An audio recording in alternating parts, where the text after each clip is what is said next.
အားလုံးမင်္ဂလာပါရှင်ကျမတို့ဒေါက်တာဒေါ်ဝင်းမြင့်ဖြစ်ပါတယ်အာဟာရဆိုင်ရာအထူးကုဆရာဝန်ဖြစ်ပါတယ်ရှင်ကျမတို့ဒီဗီဒီယိုလေးထဲမှာတော့ကလေးတွေကဆိုလို့ရှိရင်ပေါ့နော်ကျမတို့ကိုယ်ခံအားကောင်းပြီးတော့မှပေါ့နော်ပုံမှန်ကြီးထွားနိုင်ဖို့ရအတွက်အရေးပါတဲ့အာဟာရဓာတ်တွေအကြောင်းကိုကျမကပြောပြသွားမှာဖြစ်ပါတယ်ရှင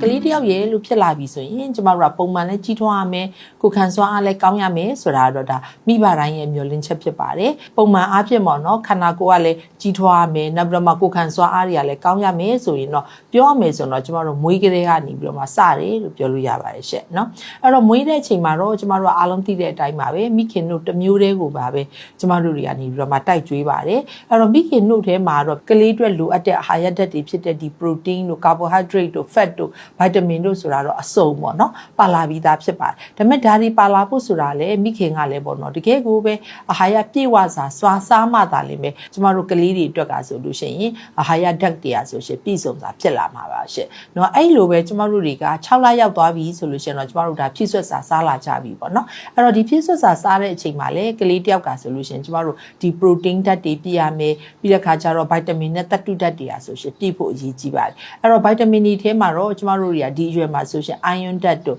နောက်ပြီးတော့မှ vitamin D တို့တန်ဓာတ်တို့เนาะနောက်ပြီးတဲ့ခါကျလို့ရှိရင်ကျမတို့ zinc ဓာတ်တို့เนาะဒါ calcium တို့ဒါတွေဆိုတာတော့ကျမတို့ဒါငယ်ကလေးကလိုတယ်လို့လည်းကျမတို့ကပြောလို့ရပါတယ်ရှင်အဲ့လိုပဲကျမတို့တွေကနေပြီးတော့မှ2နှစ်ကနေပြီးတော့မှ9နှစ်အထိပေါ့เนาะအဲ့ဒီအချိန်မှာဆိုလို့ရှိရင်เนาะကလေးတွေဆိုရှင် DHA တွေပို့ပြီးတော့မှလိုအပ်တာတဲ့နောက်ပြီးတော့မှကိုခံစွာအကောင်းဖို့ vitamin C ပါတဲ့အစားအစာတွေကျွေးရမယ်နောက်ပြီးတော့မှ zinc ပါတဲ့အစားအစာတွေကိုဒီလိုမျိုးကျွေးရမယ်ပေါ့အဲ့တော့ကလေးတယောက်ကဆိုရင်เนาะအသက်အရွယ်နဲ့ပတ်သက်ပြီးတော့မှအာဟာရဓာတ်လေးတွေကတော့ပြောင်းလဲမှုလေးတွေရှိပါတယ်ဥပမာ9နှစ်တို့ဟိုစားလေး10နှစ်တို့ရောက်သွားပြီဆိုတော့အဲ့အချိန်မှာဆိုလို့ရှိရင်တော့ကျမတို့ကအခုပြောနေတဲ့เนาะ DHA တွေ vitamin တွေ protein ဓာတ်တွေ zinc ဓာတ်တွေကကျမတို့အရေးကြီးတယ်ပေါ့နော်အဲ့လိုပဲကျမတို့9နှစ်ကျော်သွားပြီဆိုလို့ရှိရင်တော့ဒါတကယ်ကိုပဲ growth အတွက်အရေးကြီးလာတယ်အဲ့ချိန်မှာမျိုးဆိုတော့ကျမတို့ဒါ calcium တို့လိုမျိုးပေါ့နော်ဒါအရက်ရှည်ဖို့เนาะအမအပြိုပေါ်ဝင်ချိန်လူပြိုပေါ်ဝင်ချိန်အဲ့ဒီချိန်မှာဆိုတော့ကျမတို့က calcium ဓာတ်ကိုဆိုရှင်ပိုးပြီးတော့မှဒါကျမတို့ပေးရတာဖြစ်ပါတယ်အထူးသဖြင့်ဆိုတော့အနည်းဆုံး1000ပေါ့နော်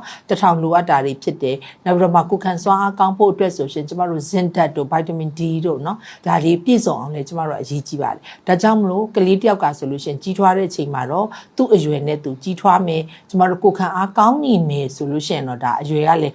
းမကြီးထွားစရာမရှိဘူးပေါ့နော်အဲ့တော့ကျမတို့တွေကအမြဲတမ်းကျမတို့ကလေးတယောက်ရဲ့ကြီးထွားပုံကိုကြည့်တဲ့အချိန်မှာဆိုလို့ရှင်ကိုခံအားကောင်းဖို့ပါဆိုရှင်တိတ်ကိုအရေးကြီးပါတယ်လို့ပြောချင်ပါတယ်ရှင်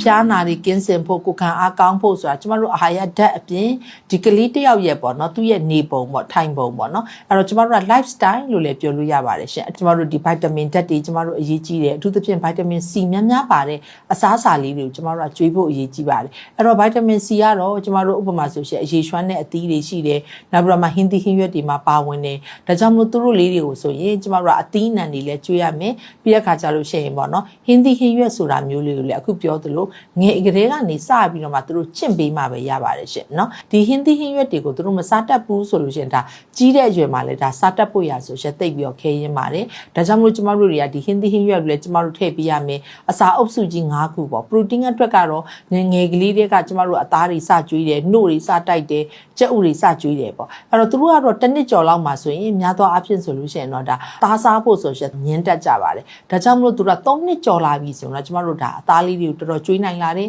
နောက်9နှစ်10နှစ်လောက်ရောက်သွားပြီဆိုတော့ကလေးလေးတွေကဆိုလို့ရှိရင်သွားလဲတယ်ပေါ့သူတို့တွေကကြာချင်းဒါ temporary tick ကနေပြီးတော့မှ permanent tick ကိုရောက်သွားပြီဆိုလို့ရှိရင်တော့ကျမတို့လိုချင်တဲ့အသားငါးလေးတွေကဆိုရှင်သူကပို့ပြီးတော့မှတော့စားဖြစ်လာတယ်ပေါ့နော်အဲ့လိုမျိုးတွေအတွက်ကြောင့်မလို့ဒါကိုခံအားကိုလည်းဒါတစ်ဖက်တစ်လမ်းကနေပြီးတော့မှဒါအကျိုးပြုတယ်လို့ကျွန်တော်တို့ပြောလို့ရပါတယ်ရှင်เนาะအဲ့ဒါကြတော့ဒီအစားအသောက်နဲ့ပတ်သက်ပြီးတော့မှပေါ့နော် nutrition နဲ့ပတ်သက်ပြီးတော့မှကျမတို့ကိုခံအားကောင်းလုပ်မယ်အဲ့ဒီလိုပဲပေါ့နော်ဒီအရွယ်လေးတွေမှာကျမတို့ဂရုစိုက်ရမှာတော့တန့်ရှင်းရေးပေါ့နော်အဲ့တော့က personal hygiene ကလည်းကျမတို့အရေးကြီးပါတယ်ဒါကြောင့်မလို့ကလေးတွေမှာဆိုလို့ရှိရင်ကျမတို့လက်ခဏနာစီးပြီးတာမျိုးပေါ့နော်နောက်ပြီးတော့မှတန့်ရှင်းရေးလုပ်တတ်အောင်သင်ပေးတာမျိုးဒါမျိုးလည်းကျမတို့အရေးကြီးတယ်ရှင်မဟုတ်ဘူးဆိုလို့ရှိရင်က လေးတွေကကျမတို့လက်မစည်းတာမျိုးတော့အစားစားလိုက်တာမျိုးဆိုလို့ရှိရင်ဒါလည်းတနည်းတစ်ပုံအားဖြင့်ဆိုလို့ရှိရင်ကိုခံစွမ်းအားကိုကျစေတာပဲပေါ့အဲ့တော့ပိုးတွေကဆိုရှင်ကျမတို့တစ်နှစ်ကျော်အရွယ်ကလေးကဥပမာလက်တွေကနေပြီးတော့မစည်းထားဘူးဆိုရှင်ပါဇက်ထဲကိုရောက်မယ်ပါဇက်ထဲကနေပြီးတော့မှတခါသွားမယ်ဆိုရင်အဲ့ကလေးတယောက်က one shot one ပြက်ခဏဖြစ်ခဲ့တယ်ဆိုလို့ရှိရင်လ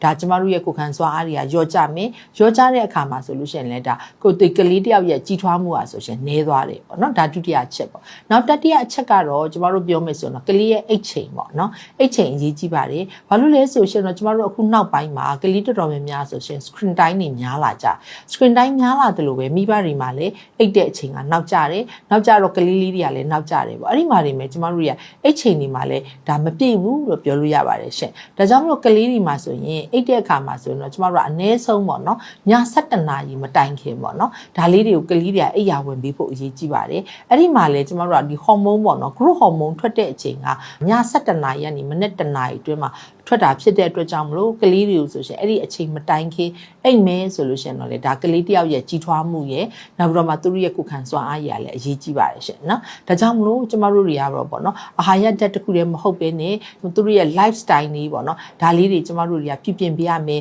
screen time ကြီးများလာတဲ့ကလေးတွေမှာကျမတို့က short ပြီးတော့မှ exercise ပေါ့နော်ဒါပြေးလွှားလှုပ်ရှားအားကစားဒါလေးတွေကိုလည်းကျမတို့ကထည့်ပြီးမယ်ဆိုလို့ရှင်တော့ဒါကလေးတယောက်ရဲ့ကိုယ်ခံစွမ်းအားပို့ပြီးတော့မှကောင်းတယ်လို့ပြောလို့ရပါတယ်ရှင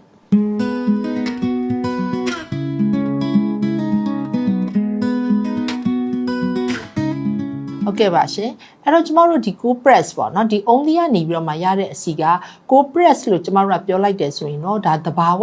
အတိုင်းရရှိတဲ့စီတစ်မျိုးဖြစ်တဲ့အတွက်ကြောင့်မလို့ဒါကျမကြီးနဲ့ညီညွတ်တယ်လို့ကျမတို့ကပြောလို့ရပါတယ်ရှင်နော်ဒီ cold press နဲ့လုပ်ထားတဲ့အုံးစီမျိုးဆိုရှင်6လလုံးမှာကလေးကကျမတို့ကဖြစ်ဆွတ်စာတွေကျွေးတဲ့အခါမှာဆိုရှင်ဥပမာဆံပြုတ်ထဲမှာတစွန်းထည့်ပြီးတော့မှကျွေးတာမျိုးဆိုလို့ရှိရင်ဒါသူ့ရဲ့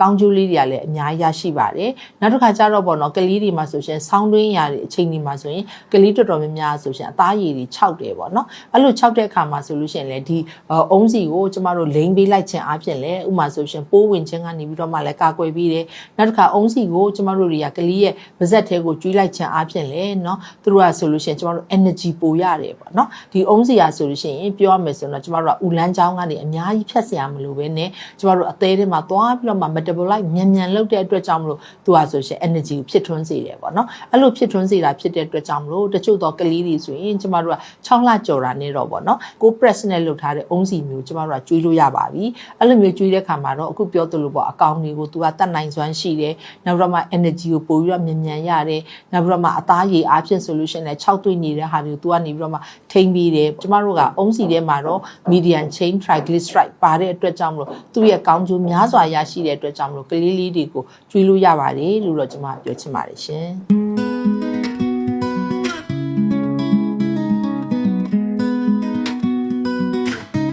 ပေါ်ရနေပြီးတော့မှ6လကနေပြီးတော့မှတစ်နှစ်အထိကတော့ 5ml ပေါ့နော် 5ml ဆိုတော့ကျမတို့လက်ဖက်အစွန်းတစ်စွန်းစာကျမတို့နေ့တိုင်းကျွေးလို့ရပါတယ်ကျမတို့တစ်နှစ်အထက်မှာဆိုလို့ရှိရင်တော့ကျမတို့က 7ml လေးတိုက်ပါတယ်2နှစ်နှစ်အထက်ဆိုလို့ရှိရင်တော့ကျမတို့တစ်ရက်ကိုပေါ့နော် 10ml ပေါ့ဒါကျမတို့တိုက်လို့ရပါတယ်ရှင့် Coco Health ကဆိုရှင် Co Press နဲ့လုပ်ထားတော့ညာလေသူ့ထဲမှာဆိုကျမတို့က saturated fat ဆိုတဲ့နော်ပြည့်ဝစီရတော့ပါနေပါတယ်ဒါကြောင့်မို့ကျမတို့တွေကကလေးတစ်ယောက်ရဲ့ပေါ့နော်သူ့ရဲ့ calorie ထက်3ပုံ1ပုံပေါ့ကျမတို့က30 to 50% ပေါ့နော်အဲ့ဒီအထက်ကိုကျမတို့တွေကဘယ်စီကိုမှကျမတို့တွေကမကျွေးပါဘူးဒါကြောင့်မလို့သူ့ကိုကျွေးတဲ့ခါမှာဆိုရင်တော့ကျမတို့အခုပြောသလိုပေါ့နော် ML လေးတွေကတော့အသက်တစ်နှစ်နဲ့တစ်နှစ်အောင်နဲ့တစ်ယောက်နဲ့မတူဘူးပေါ့နော်ဒါလေးတွေကိုကြည့်ပြီးတော့မှကျွေးပြီးဖို့အရေးကြီးပါတယ်ဒါကြောင့်မလို့မိမိသဘောနဲ့ကျွေးတာမျိုးမဟုတ်ပဲနဲ့ဥပမာဆိုကိုပြနေကြဆရာဝန်တွေရဲ့เนาะအကြံဉာဏ်ကိုယူပါလို့တော့ကျမအကြံပေးချင်ပါတယ်ရှင့်အခုပြောသလိုပေါ့နော် Co Press နဲ့လုပ်ထားတဲ့အတွက်ကြောင့်မလို့ဒီအုံးစီလေးလိမ့်ချအဖြစ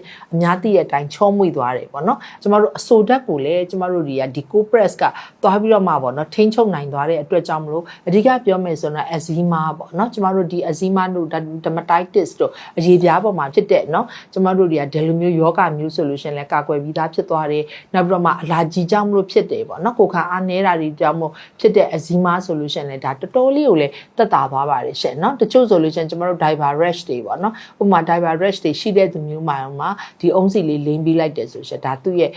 တက်တာသွားတာကိုလည်းကျမတို့တွေ့ရပါတယ်ရှင်